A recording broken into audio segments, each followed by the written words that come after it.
सुनते हैं भोलेनाथ जी का बहुत ही प्यारा भजन।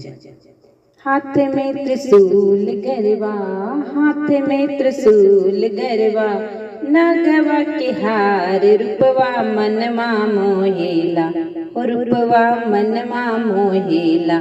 बूढ़े बैल पे सवार रूपवा मनमा मोहेला, ओ बूढ़े बैल पे सवार रूपवा मनमा मोहेला।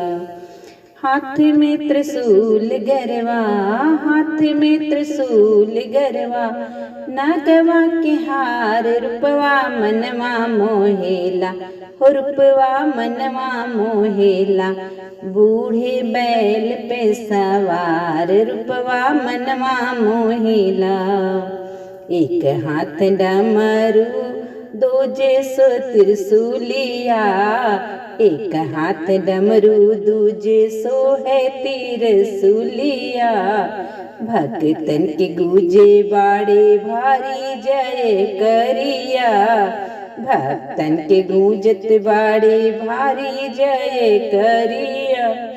चंदा के मुकुटवा सोहे, चंदा के मुकुटवा सोहे, भोले के कपार हो, भोले के कपार हो।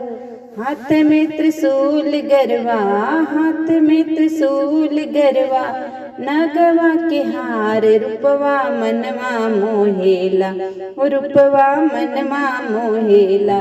बूढ़े बैल पे सवार रूपवा मनमा मोहेला। भूत सोहे बैतल सोहे हाथ सोहे बिछिया, भूत सोहे बैतल सोहे हाथ सोहे बिछिया। मृगवा के छाल सोहे बाघवा सूरतिया, मृगवा के छाल सोहे बाघवा सूरतिया। जटवा से गंगा बहे, जटवा से गंगा बहे, सृष्टि के आधार हो, सृष्टि के आधार हो। रूपवा मनवा मोहेला, हो रूपवा मनवा मोहेला।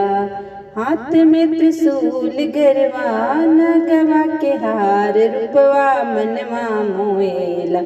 ओ बूढ़े बैल पे सवार रूपवा मनवा मोहेला।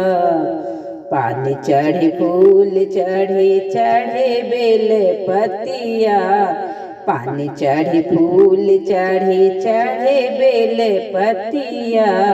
फल फूल ढेर चढ़े भोले के संगतिया, फल फूल ढेर चढ़े भोले के संगतिया। बाबा के दुआर सोहे, बाबा के दुआर सोहे, भीड़ अपार हथवा मनमा सोहेला, हो हथवा। हाथ में त्रिशूल गरवा, नागवा के हार रूपवा मनमा सोहेला। बूढ़े बैल पे सवार मन रूपवा मनवा मोहेला, ओ बूढ़े बैल पे सवार रूपवा मनवा मोहेला। बोले भोलेनाथ की जय।